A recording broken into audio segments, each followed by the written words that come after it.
I was standing over a cheap grill in my apartment courtyard, flipping chicken thighs that were 2 days from expiring, when the lie unraveled right in front of me. It was supposed to be family tradition. Every year, like clockwork, we gathered for the 4th of July barbecue. It was never fancy, just ribs, fireworks, stories, and that specific brand of chaotic joy only big families can create.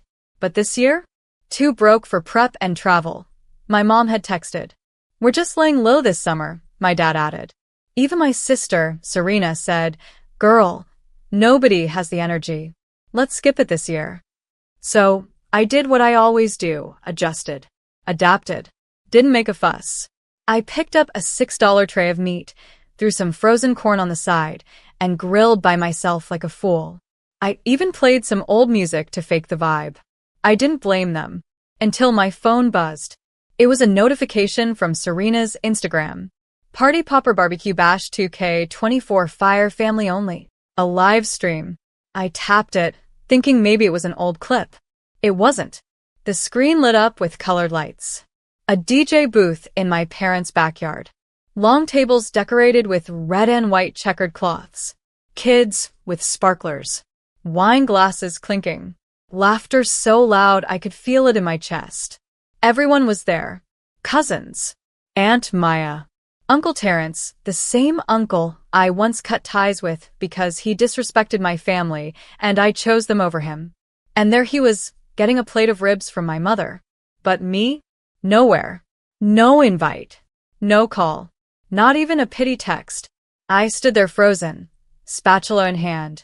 While the screen zoomed in on Serena doing a TikTok dance beside the grill, I helped my dad build with my tax refund 2 summers ago. My chest tightened, but I said nothing. Not when they set off the fireworks. Not when Serena panned to the camera and screamed, "Best night ever with my favorite people." Not even when someone in the comments asked, "Where's Danielle?" and she ignored it like the question never happened. I turned the grill off. Let the food get cold. I sat on the ground beside my tiny balcony and stared at that screen until the battery died. And for once, I didn't cry. Because this wasn't just a forgotten invite. This was a decision. They hadn't forgotten me. They had excluded me. My name is Danielle. And from wherever you're watching this, stay with me. Because if you've ever been the family's emotional ATM, the dependable daughter, the one who holds the rope while everyone climbs out, only to be left behind when the party starts, then you already know the burn I felt that night wasn't from the grill. It was betrayal. And it was about to light a fire in me they couldn't put out. They say family is forever. But in my case, it felt more like a subscription service, one that got canceled every time the perks ran out.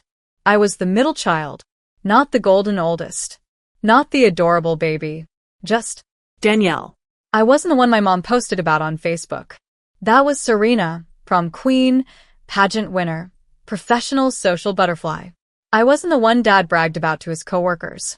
That was Marcus, football scholarship, man of the house type. Me? I was the girl who kept receipts, who memorized bank statements, who didn't ask for much and somehow still asked for too much. From as early as I can remember, I was the fixer. When Serena's tuition fell short by $2,000, who quietly wired it without being asked. Me. When Marcus crashed his car and needed a down payment on another one. I figured out a small loan plan that wouldn't break him.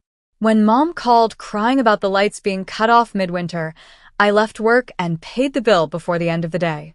They never said thank you. They said things like, "We knew you'd come through. That's why we love you. You're so reliable. You're the strong one, Danny." But strong was just code for we'll dump everything on you because you don't complain loud enough to scare us. I remember one Christmas when Serena didn't show up with a gift for Mom, and they laughed it off. I gave Mom a hand-knit sweater I'd spent weeks making. She looked at it like it was a burden. "Oh, you made this yourself?" Not with joy. With discomfort. As if my love had weight, and she didn't want to carry it. Even when I bought the family new phones during a rough year, it became Serena's accomplishment. She picked the colors. Mom said, "No, I picked the colors," I corrected. Serena just smiled, said nothing, and I did what I always did. Stayed quiet. I told myself they just didn't know better. That one day they'd realize who I was, what I meant. I kept giving, thinking love was earned through sacrifice. But love, real love, doesn't make you beg for crumbs at a table you helped build. And that barbecue? That was the final proof. They didn't forget me. They didn't miscommunicate. They sat down and chose to plan joy without me. But they still had the audacity to expect me to fund their grief when the lights dimmed again. They still believed I was on standby, the family's personal emergency fund with no face, no feelings, just Venmo and forgiveness.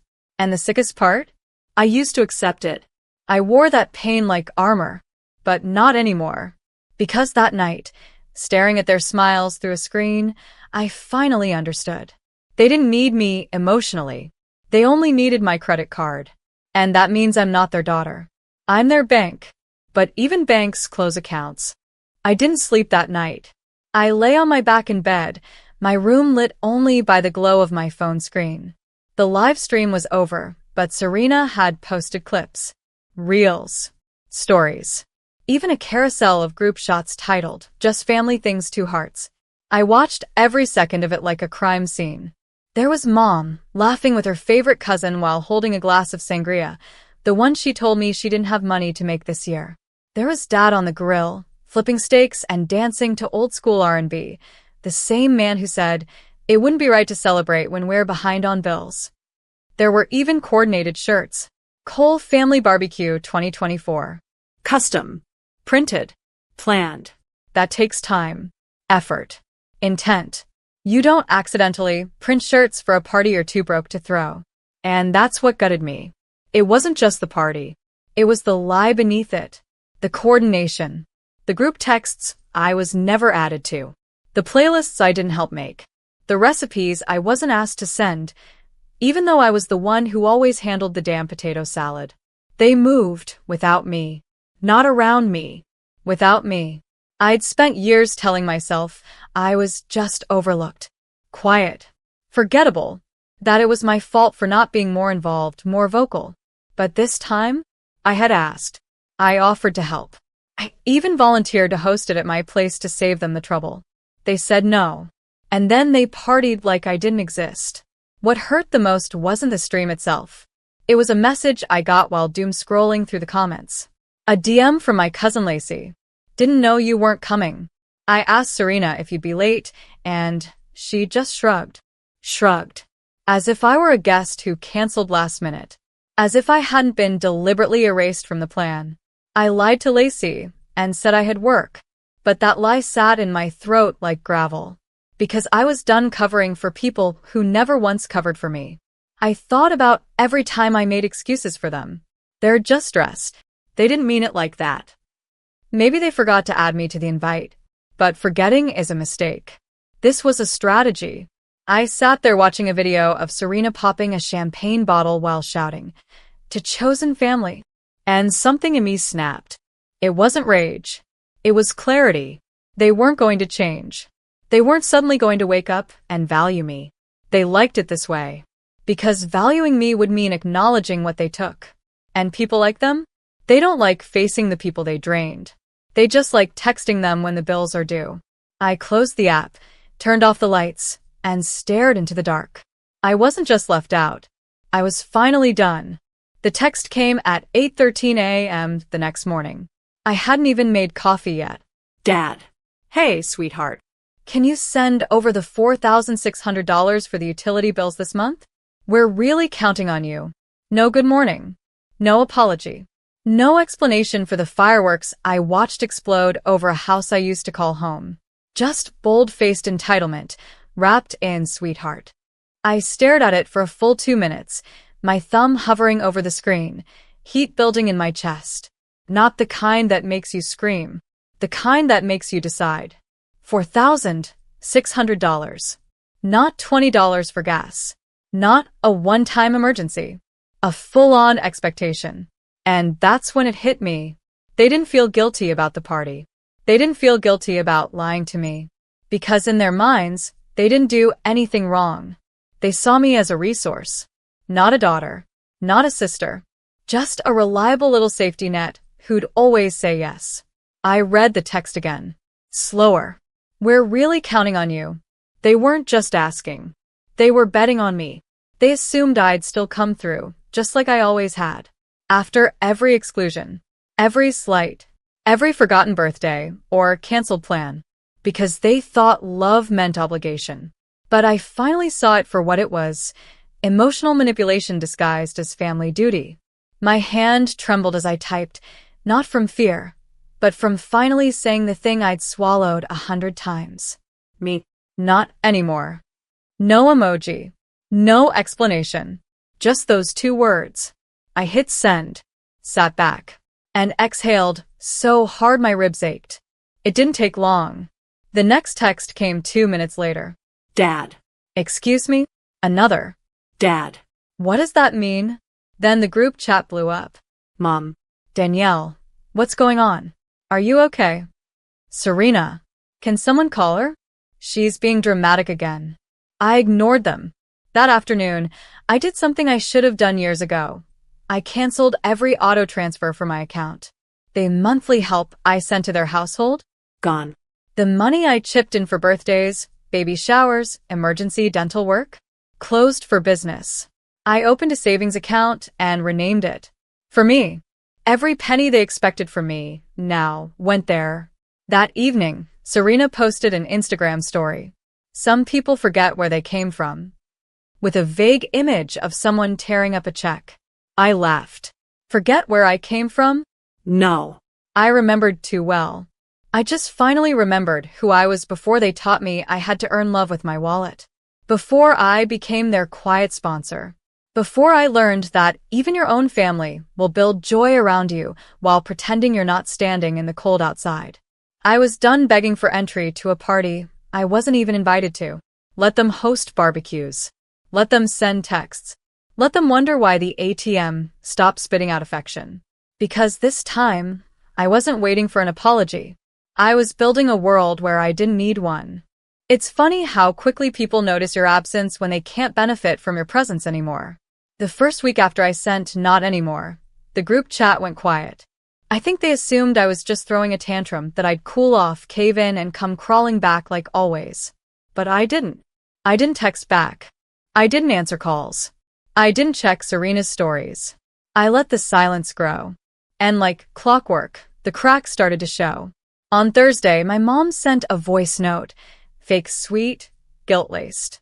Danielle, honey, we're worried. You're being distant. We didn't mean to hurt you. Didn't mean to hurt me? They meant to exclude me. That part wasn't accidental. Then Dad followed up with his signature passive-aggressive line. I just hope this new attitude of yours doesn't cost you the people who love you most. The people who love me? You mean the ones who threw a whole party and pretended I was dead?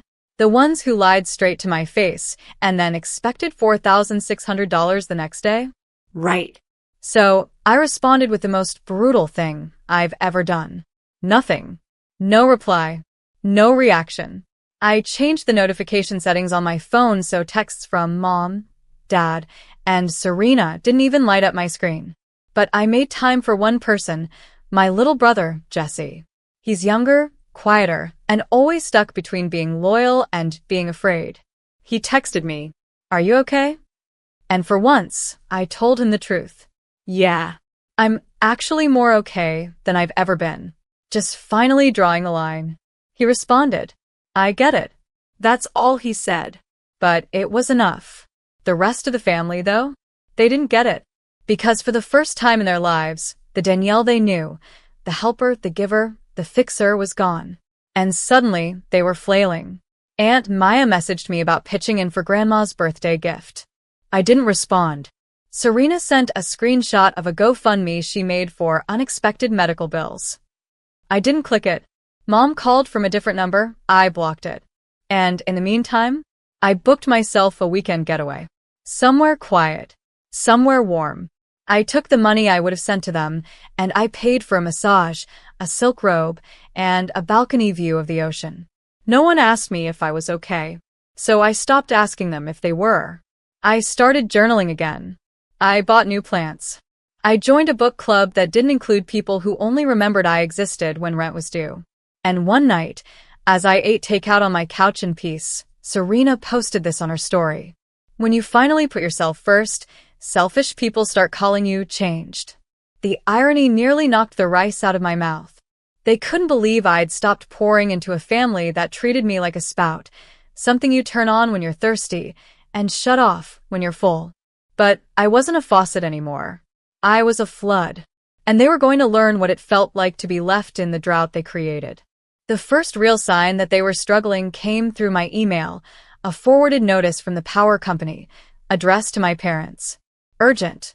Second notice. Scheduled shut-off pending. It wasn't even sent to me directly. No, my dad just forwarded it with a single line. This is what happens when you ignore your responsibilities. Responsibilities? I laughed. Out loud. In public. I was sitting at a coffee shop, sipping a $7 lavender latte that I didn't feel guilty about for once. And this man, this father, was trying to shame me into feeling bad for no longer carrying his load. I deleted the email. 2 days later, Serena texted, "You're making everything harder than it has to be." No, how are you? No, I'm sorry. Just blame. Typical. Then came the social media shift. For weeks, Serena had been posting party photos, beach selfies, and passive-aggressive captions about outgrowing people. But suddenly, her feed went dark. Instead, I got tagged in a post by someone else. It was a screenshot from a local gossip page, one of those messy Instagram accounts that expose everything. The headline? Cole family GoFundMe sparks backlash. Sister of viral barbecue snubbed from fundraiser? Underneath were comments like, "Wait, this is the same family that left her out of that barbecue, right? Didn't she used to pay their bills? LOL, now they want her money?" The audacity. Apparently, someone pieced the story together. People remembered. That live stream? It had burned its way into the internet's memory. And now, the same people who cheered their party were dragging them for begging. Their GoFundMe raised $92. The goal was $10,000. Meanwhile, my inbox was filling with requests for interviews. People wanted to hear my side. Podcasts. Local news. One reporter offered to fly out and do a video feature. I declined. Because my revenge wasn't going viral. It was living well. I posted one photo, just one. Me on a balcony in a silk robe, holding coffee, ocean behind me. No caption. And yet, somehow it said everything. Serena texted me, "You really think you're better than us now?" I didn't respond. Mom tried next. "You're embarrassing the family." To which I almost replied, "You embarrassed yourselves." I just stopped cleaning up after it. But I didn't send it. Silence was better. Silence was louder. Then Jesse messaged me one night. "They're freaking out. Dad's blaming everyone. Mom keeps crying." Serena deleted Instagram. I asked, "How are you holding up?" He replied, "Better now. I think I needed to see all this. I used to think you were just moody. But now I get it. You were exhausted." That was the moment I knew I'd made the right choice. I didn't want to destroy them. I just wanted to stop disappearing for them. Let them feel what it's like to live without me. Not because I want them to suffer, but because I want them to learn. Love isn't a transaction. And loyalty without respect is just self-betrayal. It was a Sunday. Quiet. The kind of day made for healing. Soft sunlight, clean floors, music low in the background. I had just made cinnamon tea and lit a new candle when the buzzer rang. I wasn't expecting anyone. When I looked through the peephole, my stomach didn't twist. It hardened. There they were. Mom. Dad. And Serena. All standing in the hallway of my apartment building, dressed like they were going to church, not storming the gates of the daughter they left out. Dad stepped forward and pressed the intercom again. "Danielle. We need to talk." His voice was tired, rough around the edges. I picked up the receiver, but didn't buzz them in. Instead, I just said, "Now you remember where I live?" There was a pause. Then Mom's voice, soft like a blanket over a weapon. "We didn't mean to hurt you. Can we please come in?" I almost laughed. Come in? After they pretended I didn't exist on the one day that used to belong to all of us? After lying, excluding, and then expecting me to pay their bills? Serena, tried next. We didn't think it would turn into all this, okay? It was supposed to be simple. A low-key thing. It got big. We didn't mean to go behind your back. Stop, I said. The line went quiet. I could hear them shifting awkwardly, like kids waiting for a scolding. It was poetic. I took a deep breath and said what I had rehearsed in my mind for weeks. You needed me when you wanted food on the table. But I needed you on barbecue night. And you weren't there. Dad muttered something. I didn't care what. I kept going. You celebrated behind my back. You lied to my face. And then, like always, you only came looking when something broke. We're your family, Mom snapped. No, I said, calm and clear. You were. But family doesn't use silence as punishment and love as a transaction. Serena's voice trembled. You're being dramatic. I smiled. There it was. The old poison in a new bottle. No, Serena. This is called a boundary. You're just not used to seeing me with one. Dad knocked again. Danielle, come on. Let us in. And I said the most liberating words I've ever spoken. No. Just that. No screaming. No crying. No open arms. No more justifying my pain to people who refuse to feel it. I hung up the receiver and walked away. They stayed out there for another minute, maybe 5. But eventually, I heard their footsteps retreat. Slow. Heavy. I didn't look through the peephole again. I didn't need to. I already knew how they looked when they left. For the first time in my life, I wasn't standing at the door, hoping they'd return. I was standing behind the door, relieved that they were finally on the other side of it. And for the first time ever, that door was closed for me. It's strange how quiet life becomes when you stop bleeding for people who never brought you bandages. Weeks passed after they showed up at my door. No more calls. No more guilt texts. No more GoFundMe links. The silence didn't scare me anymore. It healed me. I filled that quiet with things that made me feel alive. I started taking yoga on Wednesdays. Started writing again. Not in a journal hidden from shame, but in a blog where strangers left kind comments. I laughed out loud at movies, not worried about someone needing a Cash App link mid-punchline. I bought art. Booked a solo trip to Lisbon. I spent the $4,600 they asked for on me, on things that made me feel. And for once, I didn't feel guilty about it. I didn't check their social media. I didn't block them out of spite. I just moved them to a part of my life that didn't get front row seats anymore. That's the thing they don't tell you about healing. Sometimes it's not about revenge. Sometimes it's just about finally spending your life on yourself. One Saturday, I volunteered at a local food drive in the neighborhood where I grew up. It used to be something our family did together. But this time, I went alone, and I brought more than just donations. I brought experience. I created a small fund for single women struggling with toxic families. Quiet grants. No red tape. Just support. I called it the Forgiven Line. Not because I forgave them, but because I forgave myself for staying too long. And as I handed a grocery bag to a woman with tired eyes, she smiled and whispered, "It means a lot when someone shows up. Thank you." That's when it hit me. I had spent so many years showing up for people who only opened the door when they wanted something. Now I was showing up for people who were grateful I knocked. That night, I sat in my living room, candles lit, feet up, scrolling through photos of Lisbon apartments, just dreaming. And a text came in. Not from Mom. Not from Dad. Not from Serena. From Jesse. "I'm proud of you, Danny. You made it out." And I cried. Because I had. I had made it out of the trap of being the reliable one. Out of the house where love came with terms and loyalty had expiration dates. Out of the lie that said, to be good, you must give until there's nothing left. Not anymore. Now I gave with full hands and a full heart to people who never asked for more than I could give. People who saw me, not just my wallet. And the final message I ever sent to my parents came weeks later, after a brief letter arrived asking if we could have a mature conversation and put the past behind us. I replied, "The past made me strong. The present makes me free. I don't hate you. I'm just not coming back." That was it. No drama. No revenge fantasy. Just peace. Priceless, untouchable peace. They taught me how to give everything until I finally gave to myself. Not because I stopped loving them, but because I started loving me. You can't even afford a house, Rachel. What do you do all day? My brother chuckled, raising his wine glass like he'd said something clever. My sister flipped her glossy hair over her shoulder and added with a smirk, "Not everyone can be the queen of the business world."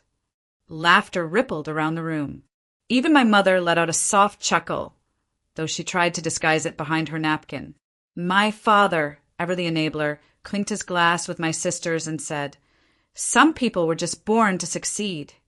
I sat at the end of the dining table, alone in every sense of the word. The expensive chandelier above us flickered slightly, casting golden light over their smug faces. The family conference, a dinner my parents insisted we have every few months, always felt more like a performance than a reunion. This time, I was the designated punchline. They didn't know that my rent was current, that I'd paid off my student loans, or that I'd turned down help because I never wanted to owe them anything.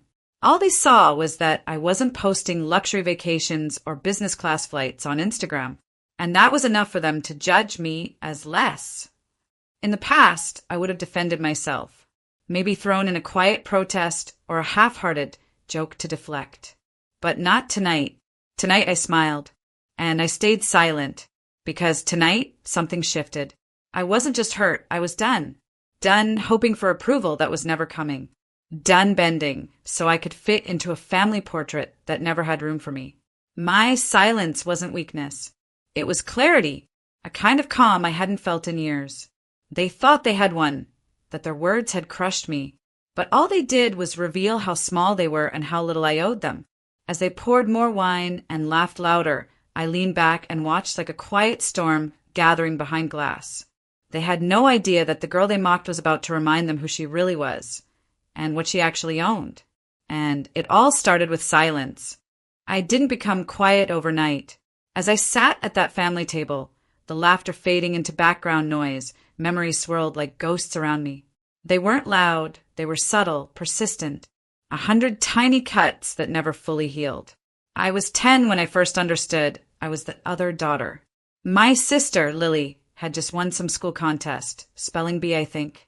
Balloons, cake, a new dress. I came home with a handmade painting that got hung on the fridge for about 2 hours until Lily brought home her trophy. Then it was quietly taken down, never mentioned again. At 13, I got straight A's for the first time. My father glanced at the report card and muttered, "That's good." But Lily already did that last year. I nodded, pretending I wasn't hoping for a simple, "I'm proud of you." By 16, I'd stopped bringing things home at all. Art projects, writing competitions, volunteer hours. None of it mattered unless it sparkled the way Lily did. She was the golden one, the one they showed off at dinner parties and in Christmas letters. Meanwhile, I learned to be quiet, helpful, responsible. The nice one, which really just meant the one they didn't worry about. The one they could forget until something needed doing. Sacrifices became second nature. I gave up field trips when money was tight. Skipped prom so Lily could buy the designer dress she wanted. Took a job in college to cover books because Dad said we're already stretched with Lily's internship expenses. Back then, I swallowed every injustice like it was normal. Like it was love. But it wasn't love. It was convenience. And now, sitting in this room full of people who still saw me as the invisible daughter, I felt it, not just the pain, but the fire. I used to ache for their approval. Now, I realized I didn't need it. I never did. Every slight, every cold shoulder, every moment they made me feel small, it didn't break me. It built me. Quietly. Fiercely. They made me tough without knowing it. So when they laughed at me tonight, I didn't shrink. I remembered, and I sat up straighter. They thought my silence meant defeat. But it wasn't silence. It was power. The power of someone who spent her entire life learning to endure. Who finally realized she doesn't have to anymore. I wasn't the second best daughter. I was the woman they never saw coming. I left the family gathering before dessert. No dramatic exit. No thrown wine glass. Just a quiet push of my chair, polite "thanks for dinner," and the sound of my heels on the marble floor as I walked away from people who never really saw me. Outside, the night was sharp and cold. I paused on the front steps, looking up at the house that had once been home, but now just felt like a monument to everything I was never allowed to be. My heart was pounding, not from sadness, but from something else. Something I couldn't name yet. I got in my car and sat in silence for a while, staring at my reflection in the rearview mirror. My mascara had smudged just slightly under my eyes. My face looked tired but focused. I wasn't crying. Not tonight. That surprised me. Humiliation has a strange way of clearing things up. The laughter still rang in my ears, but so did something else. The sound of my own silence. It hadn't been a surrender. It had been a decision. For years, I'd bent myself in half to earn scraps of acknowledgement. I sacrificed time, comfort, even self-respect, trying to prove I was worth being proud of. But that night, it all snapped. Not in anger, not in rage, but in purpose. I went home, kicked off my shoes, made a cup of tea, and opened my laptop. On the screen were the files I'd been building quietly for years. Business plans, property leads, rental contracts. Side hustles, investments, learning platforms I'd taken at midnight while working a 9 to 5. While Lily flaunted luxury brands and company launches handed to her by our parents' connections, I'd been building quietly, imperfectly, but with grit. And they had no idea. I revisited the plan I'd shelved months ago because I was too scared, too tangled in what if they think I am a failure. That night, I opened it with fresh eyes. Something inside me clicked. The rejection wasn't a dead end. It was a beginning. Every insult they'd thrown, every backhanded compliment, every time they called me responsible like it was a curse, it all turned to fuel. I wasn't going to try to impress them anymore. I was going to surpass them. And I wouldn't need applause when I did. That night, something shifted in me. The girl who used to crave their approval was gone. In her place stood someone else. Someone sharper, bolder, and no longer afraid. I didn't need them to see me. I needed to see myself. And finally I did. They never asked how I was doing. Not really. At birthdays, they'd ask if I was still working that little job, and I'd nod. No one asked what it really took to pay my rent, keep my fridge stocked, and cover my student loans. No one asked how tired I was or how long I stayed up studying after working a double shift. They just assumed I was fine. I was always the independent one. Translation, not worth worrying about. What they didn't know was that behind the quiet nods and the fake smiles, I was building something. At 23, I was juggling 2 jobs. During the day, I was an assistant property manager, answering calls, fixing tenant issues, learning the gritty side of real estate from the ground up. At night, I served tables. I walked home with aching feet and reeking clothes, but a heavier tip night could mean groceries for the week, or more importantly, another $100 into my someday fund. They didn't know about the notebook I kept under my mattress, filled with scribbled ideas, market stats, and dreams that scared me, or the free YouTube courses I watched at 2 a.m., eyes half shut, learning how to analyze property values and rental yields. They didn't know that at 25, I bought my first tiny duplex. It wasn't glamorous. The paint was peeling, the wiring outdated, and the neighbors suspicious. But it was mine. I had saved $12,000 over 3 years, found a desperate seller, and negotiated like my life depended on it. Because it did. I lived in one unit, rented the other. Every spare dollar went back into it. I patched walls, refinished cabinets, painted ceilings by hand. No one in my family knew. I never told them. They'd only laugh or find a way to dismiss it. Then, 18 months later, I sold that property for almost double what I'd paid. That was the moment it began. From there, I bought another. Then a third. I lived below my means, invested every spare cent, and kept learning. By 28, I owned 6 properties. Some small, some struggling, but they were mine. I managed them myself, signed the leases, called the plumbers, dealt with midnight emergencies. Every time they called Lily a business genius, I was handling evictions and writing up contracts. And I never once brought it up at family dinners. Not because I was ashamed, but because I realized they'd never cared enough to ask. They didn't see me. Not really. I could have told them I owned 10 buildings, and they'd still ask how Lily's new social media campaign was going. So I stopped needing them to notice. I built in silence. I grew in silence. And one day, the empire they ignored would become the ground they stood on. They had no idea, but they would. I smiled at the conference table, but behind my smile lived 1,000 quiet battles. As they laughed and passed judgment on my life, I kept thinking, you've never asked me a single real question. Not once. Not when I skipped prom because we couldn't afford the dress. Not when I worked double shifts while still helping out at home. Not even when I disappeared from family dinners for months. They never checked in, never called. And when I did show up, they'd only ask, still single or still renting? Always followed by a smirk. They assumed the worst, then made a punchline. They never asked if I was happy, or scared, or surviving.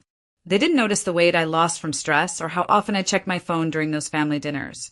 Not because I was distracted, but because I was coordinating with contractors, closing deals, and putting out fires. They never saw the woman behind the silence. So I let them talk. I let my sister flaunt her new Range Rover and her Instagram followers. I let my mom boast about Lily's PR empire and how she basically saved the whole building. I didn't even flinch when my father said, "Thank God we didn't leave this place to Rachel. She can barely keep a savings account." They had no idea. That building they loved to mention? The one Lily took selfies in front of, boasting about renovation partnerships. That was mine. It had been mine for 8 months. I bought it through a silent LLC. My name didn't scream from any signs, but it whispered where it mattered most, on the title deed. And not just that building. 3 others in the same zip code bore my signature. Quietly, steadily, I'd built the ground they stood on. Literally. They loved the penthouse view. I paid for that elevator maintenance. The lobby chandelier they adored. I signed off on the invoice.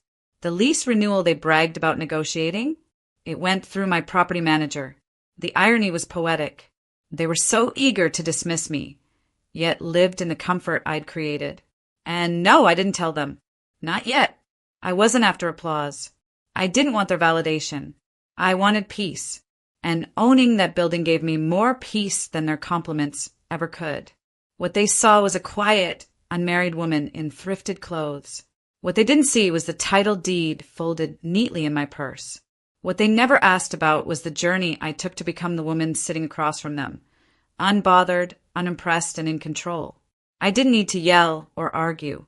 I had already won, not with words, with deeds, and they would soon find out just how much they underestimated the woman they thought was barely getting by. It was a Sunday dinner, one of those obligatory family gatherings where tension hung in the air like smoke. The table was full, roasted chicken, laughter, and little digs disguised as jokes.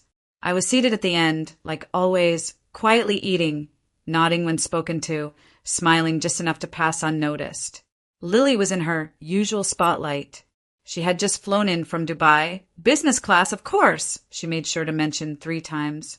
Mom laughed a little too loudly. Dad asked her about the big deal she was working on, even though he hadn't said a word to me all evening. Then came the jab. Lily raised her wine glass and smirked. To success. Some of us just have the magic touch. Others, well, still renting and pinching pennies, I guess. Her eyes slid to me, full of syrupy venom. Laughter erupted. Even Dad chuckled. I didn't flinch. I didn't defend myself. I just set my fork down, wiped my mouth with the cloth napkin, and looked straight at Lily. Then I spoke, calm, measured, and almost bored. You should really be nicer to your landlord. The table quieted, confused. I tilted my head and added, I own the building you live in. It was like someone had cut the power to the whole room. No one spoke. Forks hovered midair. Eyes widened in slow, synchronized disbelief. Even Lily froze, her wine glass halfway to her lips. You what? Dad finally said, blinking. I repeated it, slower this time. I own the building, the one with the curved glass front. You signed a lease with my property management company. My name's not on it. Smart legal move, but it's mine. Silence. It wasn't angry silence. It wasn't awkward silence. It was power-shifting silence. For the first time, I watched my mother's smirk disappear. Lily's perfect posture faltered. Dad, the one who always looked past me like I was invisible, looked right at me. Really looked, and I saw it in his eyes. The realization, the shock, the regret. I didn't gloat. I didn't raise my voice or roll my eyes. I just leaned back in my chair, calm, composed, and still. I've owned it for almost a year, I added. The elevator you use? I pay for its maintenance. The gym you brag about on Instagram? I approved the renovation budget. The rent discount you negotiated with such pride. I smiled. I signed off on that. You're welcome. Still no one spoke. And it was in that moment, that perfect silence, I understood the power of quiet success. I didn't need them to clap or apologize. I had already won. I stood, picked up my purse and said, "Dinner was lovely. Enjoy the building." Then I walked out, not angry, not bitter, but victorious. They had laughed at me for years. But now, they were living under my roof. The phone didn't stop buzzing the next day. After that dinner, after I had said those words that had stunned the room, I knew the calls would come. But this time, I wasn't going to answer them with tears or anger. I wasn't going to explain myself or even give them a chance to apologize. I was done. Done fighting for their love. Done begging for their approval. This was no longer about them. It was about me. And I didn't owe them anything. First, it was Mom. Her message was soft, coated in guilt. "Rachel, please, we need to talk. We didn't know you felt this way. You've always been so quiet about your feelings. I'm sorry, please let's talk." I read it, felt that familiar sting of sorrow, but I didn't feel a rush to answer. I didn't need her to apologize. I didn't need to hear her regret. I had spent my entire life chasing after love that always seemed conditional, always dependent on what I could give them. Not anymore. I stared at the phone, feeling the weight of her words press on me, but the silence that followed felt different now. Stronger, more certain. My heart no longer begged for their approval. It simply beat with the knowledge that I didn't have to answer them anymore. I hit ignore. Then came Dad. His message was blunt with an undertone of frustration. "We miss you, Rachel. We've been through too much for this. Can't we fix this? Please don't shut us out."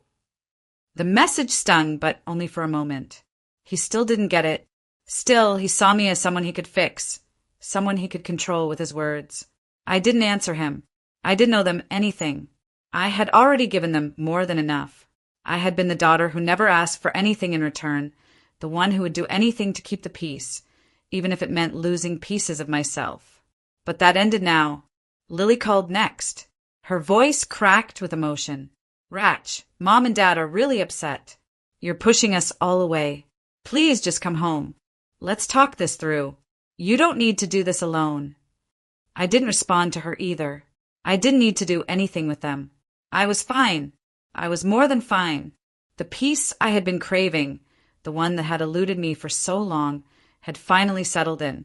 I wasn't angry. I wasn't looking for revenge. I was done. I had worked too hard to get to this point to let them drag me back into their chaos. It was quiet now. The phone still buzzed. They had no idea that I had already made my decision, that the distance I was putting between us wasn't a punishment. It was my way of protecting myself. My peace was mine to keep, not for them to take. The messages continued to come, one after the other, but I didn't read them. I didn't need to. I didn't owe them my time or my energy anymore. I was strong. I was proud. And I was calm. My silence was my power now. It wasn't to hurt them. It was to finally take control of my own life, my own boundaries. I had no regrets, no apologies, just peace. A year had passed since that dinner, the one where I dropped the bomb that shook them all, the one where I had finally taken a stand. I hadn't looked back since. Everything had changed, and yet in some ways it hadn't. I was no longer the quiet, apologetic daughter who always felt the weight of everyone's expectations. I was me, just Rachel, and that was enough. I didn't need their applause. In fact, I hadn't even thought about their reactions for months. My life had evolved so much that their approval was no longer the measure by which I defined myself. Success didn't taste like revenge. It didn't taste like "I told you so." It tasted like freedom, like the satisfaction of building something for myself. I had built my own empire, slowly, quietly, without anyone cheering me on. I didn't need anyone to tell me I was doing well. I knew it. The investments I had made, those small strategic moves in real estate that I once kept to myself, had paid off. The buildings I owned now weren't just assets. They were the foundation of my independence. They were proof of what I was capable of when I finally stopped waiting for permission to live life on my own terms. The quiet, unassuming growth of my wealth didn't even register with my family. They couldn't see it because I wasn't chasing after them anymore. I was chasing after something far greater, self-worth. And with every check that came in, with every deal I closed, I felt more connected to the woman I had become. I moved into a new apartment, one that was mine, decorated exactly how I wanted. It was small but full of light. I could breathe here, really breathe. No more pretending to be someone I wasn't. No more pushing down my needs just to keep the peace. It felt good to just be. One afternoon, as I sat in my living room sipping coffee, my phone buzzed with a notification. A property I had been watching had been sold. Another one of my investments had turned into a success. But the real success wasn't in the money. It was in the feeling of owning my own decisions, owning my life. And then a message came in. It was from Lily. The first message I had received from her in months. Ratch, I heard about the latest sale. Mom and Dad were talking. They're finally admitting they were wrong. I'm sorry. I should have been there for you. I don't expect anything, but can we try to talk soon? I paused for a moment. That familiar ache tugged at my chest, but it didn't overwhelm me like it used to. It was a recognition that I had healed. I wasn't angry with them anymore, but I wasn't desperate for their approval either. I didn't respond, not because I was cold or unforgiving, but because I had already won. I had built a life that was mine, and that was all I needed. The poetic justice, the moment when they realized that I had grown stronger without them, that was just a bonus. I had everything I wanted, not because I was chasing revenge or trying to prove something, but because I had finally found my own worth. And that was enough.